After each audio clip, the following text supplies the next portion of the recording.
What's good? What's good? What's good? YouTube, American RX at it again. Um, this time we're gonna build on the governors of these colonies throughout the Americas, and um, more so between the islands and the mainland, North America, the islands. I'm saying the archipelago islands, American archipelago islands.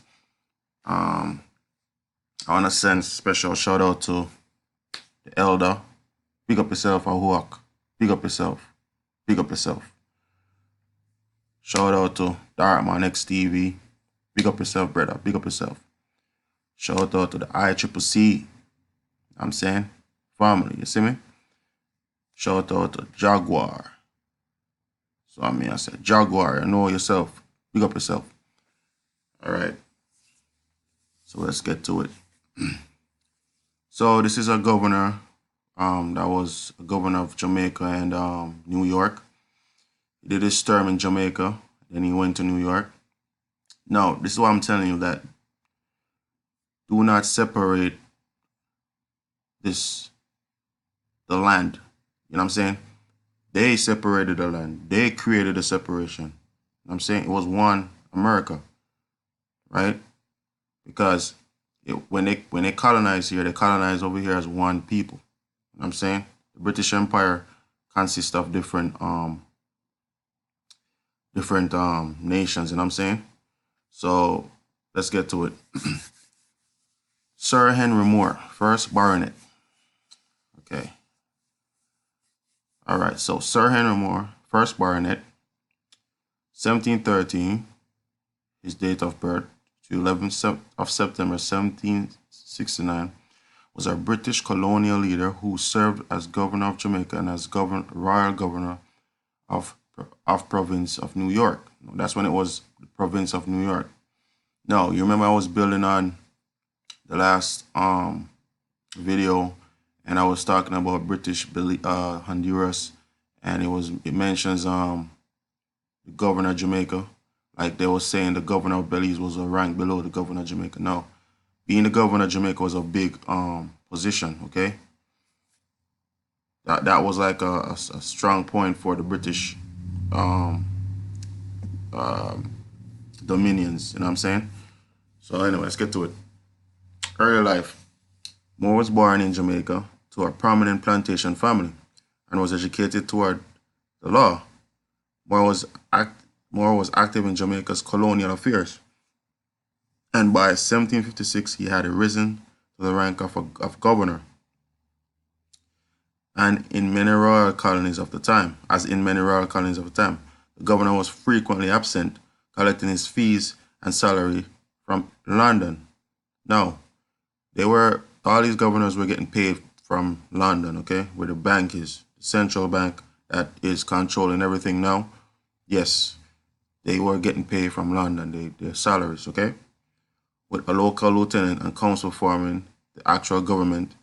In 1760, Moore gained considerable reputation for leadership by suppressing Taki's War. Now, we all should know what Taki's War. That was the Maroon Rebellion.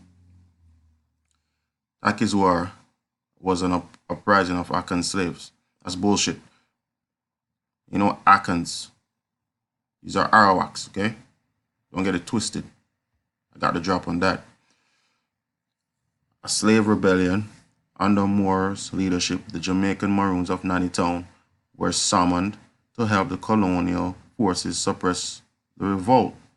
Nannytown was reportedly renamed Mooretown in his honor. Now, full stop. I told you that these Maroons are actual Arawaks that stayed separated from they didn't conform to the system that or assimilate, so they stayed away from the whole colonial setup, right? Now, some of these Arawaks, some of our people sold out, okay? Some of them was working with these people to suppress the rebellions and as espionage right? So over here, say it was renamed Moretown. No, I'm not so sure if that's really a fact. You know what I'm saying? Because this is Wikipedia, of course. Because I speak to like people from that area, and they deny that this is the truth. But I don't know, man. I think some of our people sold out because this is why we're in the position we're in right now. Okay. Anyway, let's get to it. Moore's award for good performance as Jamaica's governor was first to be made a baronet. A baronet. It's a French. So see, that's a Masonic regalia emblem. Okay. A baronet, for the rare female equivalent of baronetess, is the holder of baronetcy, a hereditary title awarded by the British Crown. The practice of awarding baronetcies was originally introduced in England in the 14th century and was used by James the First of England. So, that was King James.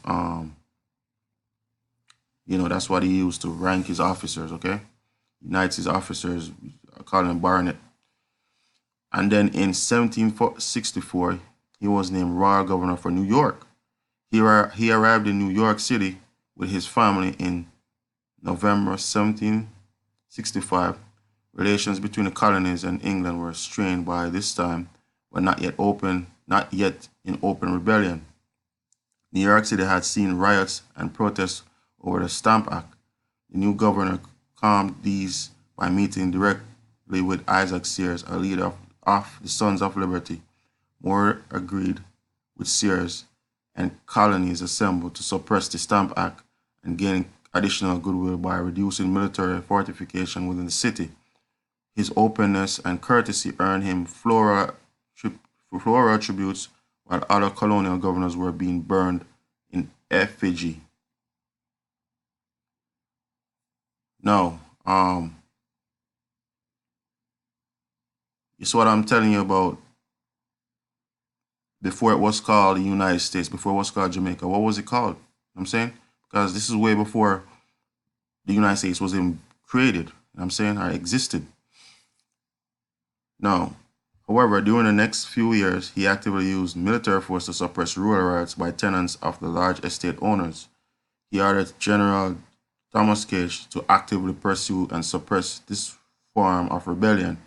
This did not seem to bring him any increased difficulty in governing, for two reasons: that the Sons of Liberty also feared the introduction of rural problems into the city, believing that they should be the only ones to use riots as a bargaining tactic.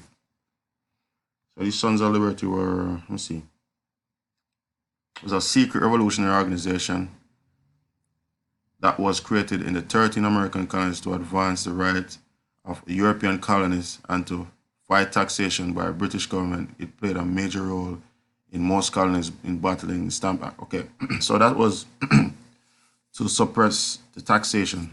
Okay, now this is only one governor between Jamaica and the mainland. Okay, you have several. So I'm gonna get to this one. William Littleton, first Baron Littleton, right? William Henry Littleton, first Baron Littleton, MP, 24 December 1724, 14 December 1808, was a British peer, politician, and colonial administrator from the Littleton family. He was the youngest son of Sir Thomas Littleton, 14th Baronet. As the youngest son, he did not expect to inherit the family estate and served in various government appointments. He became governor of Colonial, South Carolina. Okay, you see the British, the Union Jack. This was the original South Carolina flag. In 1755, as such, he was a major factor in the eventual story of America's independence. His insistence on respecting the treaty rights of native people, right? So he respected the treaty rights of native peoples, aggravated settlers on the frontier of South Carolina and led to a severe rift between those respecting the king's directive and those opposed. The opposing factions eventually fought the Civil War in South Carolina, right? So they were fighting because they were fighting to take our land. You know what I'm saying? That's what they always do. That was perhaps a key factor in America's independence. He was appointed governor of Jamaica in 1760, but he was recalled after he lost the standoff with the Jamaican House of the Assembly and its leader, Nicholas Burke, over who should stand cost for Ireland's defense. He was appointed envoy extraordinary to Portugal in 1766. He was raised to the Irish peerage in 1776, Baron Westcote.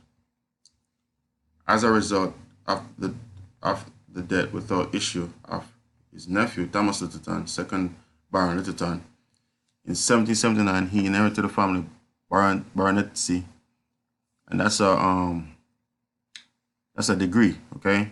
That's a Masonic degree, right? They got knighted, okay? You see the glove? That's like the hidden hand. You know what I'm saying? The hidden hand of this is a hidden hand. And family estates of Frankie, Halesowen, and Hagley included Hagley Hall. However, the estates in Upper Arley passed to the late Lord's sister Lucy Wives and Arthur Annesley, Earl of Norris. Now, a lot of these surnames that we have or we use, these are connected to estates, but these estates are connected to the land as well, okay?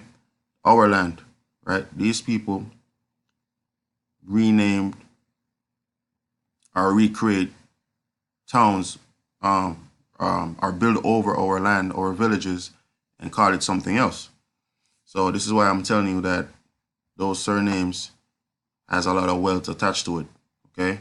And that's your wealth, okay? Because they use your resources in their name. So yes, you should claim it, okay? These are several governors down here, right? There was many governors between Jamaica and the mainland, okay? That they don't speak of. No.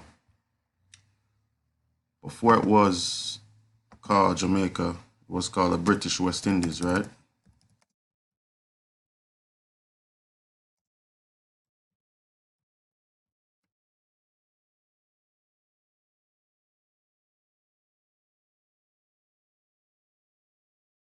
So that whole area was called the British West Indies.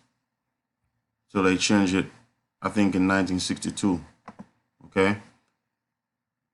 All of these places were colonized, right, by the same people, okay?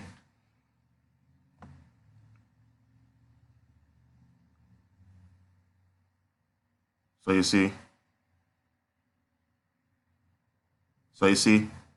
before it was called Jamaica, it was called Colony of Jamaica. You know what I'm saying?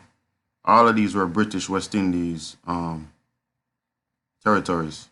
So these people just went from one colony to the next, but it was under the same British British Empire. Okay. Okay. These are all British colonies, and also it was all connected to the mainland too.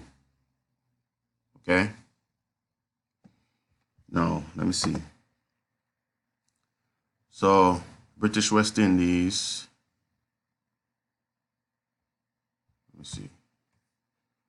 British West.